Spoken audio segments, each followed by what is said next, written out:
সাথে লাইভে আসছি, লাভ ইউ, প্লিজ রিপ্লাই। সামাজিক যোগাযোগ মাধ্যমের আলোচিত মুখ রোবায়াত ফাতেমা তনির মালিকানাধীন গুলশানের সানভিস বাই তনি শোরুম সিলগালা করা কেন অবৈধ হবে না তা জানতে চেয়ে রুল জারি করেছেন হাইকোর্ট। আগামী 10 দিনের মধ্যে সংশ্লিষ্টদের রুলের জবাব দিতে বলা হয়েছে। 10 দিন পর রুলের পরবর্তী শুনানি অনুষ্ঠিত হবে। সত্য কথা বলবেন, অল্প হলেও বিক্রি করেন কিনা? এক পিস বিক্রি করে আছে। কাগজ দেখান আমাদেরকে। কাগজ যেখানে আপনার সেল সেন্টার সেখানে কোনো ডকুমেন্ট থাকবে না। এ সংক্রান্ত বিষয়ে দায়ের করা রিটের প্রাথমিক শুনানি নিয়ে সোমবার হাইকোর্টের বিচারপতি মোস্তফা জামান ইসলাম ও বিচারপতি এস.এম. মাসুদ হোসেন দোলনের সমন্বয়ে গঠিত বেঞ্চ এ আদেশ দেন। আদালতে তনির পক্ষে শুনানি করেন অ্যাডভোকেট মোহাম্মদ খালিকুজ্জামান। রাষ্ট্রপক্ষে শুনানি করেন ডেপুটি অ্যাটর্নি জেনারেল তুষার কান্তি রায়, সহকারী অ্যাটর্নি জেনারেল সেলিম আজাদ ও সহকারী অ্যাটর্নি জেনারেল আইজুল মাওয়া। আগে যেভাবে করছেন সেখান থেকে আজকের পর থেকে আপনি কিভাবে করতে চান?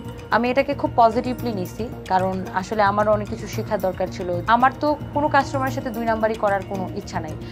জাতীয় ভোক্তা অধিকার সংরক্ষণ অধিদপ্তর কর্তৃক গুলশানের সানভিস বাই তনি শোরুম সিলগালার বৈধতা চ্যালেঞ্জ করে হাইকোর্টে রিট করেন রোবায়াত ফাতেমা তনি।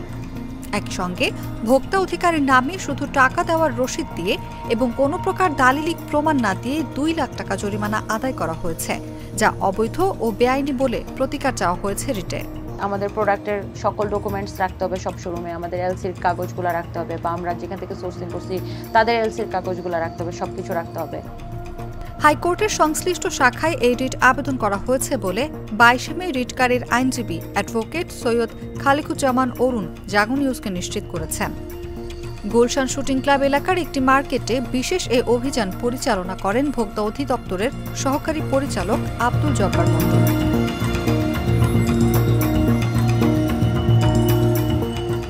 ওয়াও, দেখেন তো এটা কার লাগবে আপুরা, তাড়াতাড়ি করে স্ক্রিনশট নেন।